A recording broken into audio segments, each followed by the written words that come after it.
Igihe tugeze hano Budapest mu gihugu cya Hongiriya, ahateganyijwe igikorwa cyo gufungura ku mugaragaro ambasade y'u Rwanda hano muri iki gihugu. Ni igikorwa giteganyijwe ejo, kizitabirwa n'abayobozi batandukanye barimo Minisitiri w'Ububanyi n'Amahanga w'u Rwanda Olivier Nduhungirehe. Ni igikorwa kandi kizitabirwa na Minisitiri wa Siporo mu Rwanda Neri Mukazayire. Kizitabirwa kandi ku ruhande rwa Hongiriya n'umuminisitiri uzaturuka muri Minisiteri y'Ububanyi n'Amahanga.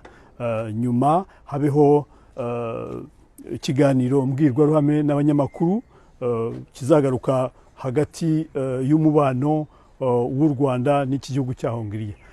Nyuma yaho hateganyijwe kandi inama y'abaminisitiri b'u Rwanda, delegasiyo y'u Rwanda niya hano. Reka rero mbararike kuri platform za Igihe tuzakurikirane iki gikorwa uko kizagenda hano muri Budapest mu murwa mukuru w'iki gihugu cya Hongiriya. Yari Karirima wa Igihe hano Budapest.